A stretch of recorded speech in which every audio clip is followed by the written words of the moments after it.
नमस्कार। एशियन सुजला में आपका स्वागत है। मैं हूं शिव कुमार तिवारी। राजस्थान में 3 विधानसभा क्षेत्रों में उपचुनाव हो रहे हैं।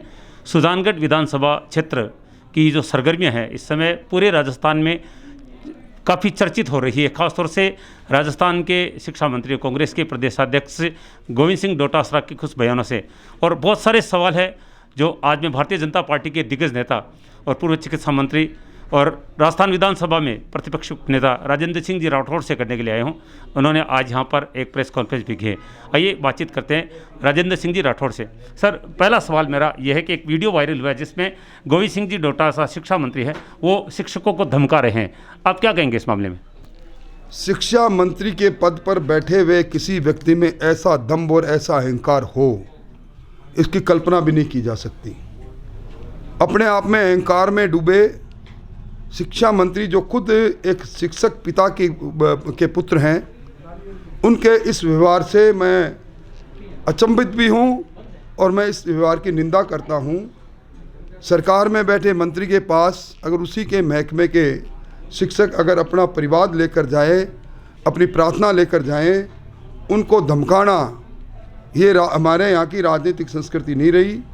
और शायद शिक्षा मंत्री जी भूल गए कि वो जिस सरकार में बैठे हैं उस सरकार का समय भी आधे से ज़्यादा बीत गई। वो स्थायी तौर पर शिक्षा मंत्री रहने वाले नहीं हैं, पर उनका ये व्यवहार सदैव के लिए शिक्षक समुदाय के अंदर अंकित रहेगा और उनके दिलो दिमाग पर इस अहंकारी और इस प्रकार का व्यवहार करने वाले मंत्री के विरुद्ध में उनके मनोमस्तिष्क पर यह बात हमेशा अंकित रहेगी। सर, कल देवनानी जी आए थे और उन्होंने भी बहुत सारी बातें कही थी इस मामले में।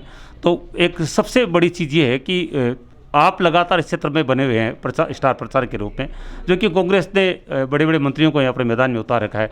तो कहीं ना कहीं ये नहीं लग रहा है कि भाजपा प्रचार के मामले में थोड़ा पिछड़ रही? मैं नहीं मानता कि भारतीय जनता पार्टी प्रचार प्रसार के मामले में कहीं पिछड़ रही है। सरकार के पास अथाह धन है, सरकारी मशीनरी है, पैसों की कमी नहीं।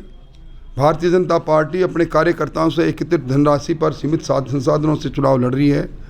इसलिए हो सकता है कि पोस्टर होल्डिंग्स के मामले में कांग्रेस पार्टी ने 4 ज़्यादा लगा दिए होंगे, पर जनमानस में कांग्रेस लगातार पिछड़ती जा रही है। ये राजाओं का राज नहीं कि राजा के बाद राजकुमार का राज तिलक हो। अब मत की पेटी से जब फैसला आएगा तो निश्चित तौर पर भारतीय जनता पार्टी के पक्ष में आएगा। जो कल हुआ था, क्योंकि आप भी उसी मीटिंग में थे, और इससे पहले हनुमान दौरा में भी भारतीय जनता पार्टी के खिलाफ जो नारेबाजी हो रही है, और आपने कल ये आरोप लगाया था कि कांग्रेस ही है, जबकि वो जिस क्षेत्र में कल हुआ था वो दोनों वार्ड भाजपा के हैं। देखिए, जो लोग वहाँ आए, निश्चित तौर पर भारतीय जनता पार्टी का गढ़ था जिस वार्ड में घटना हुई, परंतु जिस तरह से जो बर्ताव उन्होंने किया और कांग्रेस के पक्ष में नारे लगाए, उससे निश्चित तौर पर यह सिद्ध हुआ है कि वो कांग्रेस के भेजे हुए असामाजिक तत्व थे जिन्होंने हुड़दंग करके सभा को डिस्टर्ब करने की कोशिश की। मैं धन्यवाद देना चाहूँगा उस वार्ड के निवासियों को और हमारे पार्टी के नेताओं को जिन्होंने सभा भी की और उन हुड़दंगियों को वहाँ से खदेड़ भी दिया। कल सुखदेव सिंह गोगामेड़ी आए थे और उन्होंने मीटिंग में ये आरोप लगाया है कि राजपूत समाज की लगातार राजेंद्र सिंह राठौड़ अनदेखी करें, और वहीं पे आपने जो मंत्री है भाटी जी, वो भी राजपूतों को लेकर लगातार मीटिंगें करें। देखिए, मैं किसी एक समाज की बात नहीं करता, पर ये सुखदेव सिंह जी गोगामेड़ी वही हैं। जब मैं तारानगर से चुनाव लड़ रहा था तो मेरे सामने चुनाव में उम्मीदवार के रूप में इन्होंने बहुजन समाज पार्टी के टिकट पर चुनाव लड़ा था। इसलिए उन पर किसी प्रकार की टीका टिप्पणी मैं करना चाहता नहीं। उनके ना कोई राजनीतिक विचार है, ना कोई राजनीतिक दल है। अचानक चुनाव के समय में एक बार उदय होता है, उसके बाद 5 साल तक वो ना किसी की खैर खबर लेते, इसलिए उनके आरोपों में कोई दम नहीं है। एक कृष्णा पूनिया की बात भी काफ़ी चर्चा में, आपने एक बार की विदाई कहा था और वो लगातार कहें जो आप पर आरोप लगा रही। कृष्णा पूनिया जी का जो मैं देख रहा हूँ ओरा, एक बार विधायक बनने के पश्चात भी वो अपने आप को सुपर चीफ मिनिस्टर से कम नहीं समझती। बड़े पुलिस के काफिले के साथ हर एक सभा में जा रही है। मैं समझता हूं कि एक बार विधायक बनने के बाद इतना घमंड आना ये पतन का कारण बनेगा। आने वाला समय इसको बताएगा।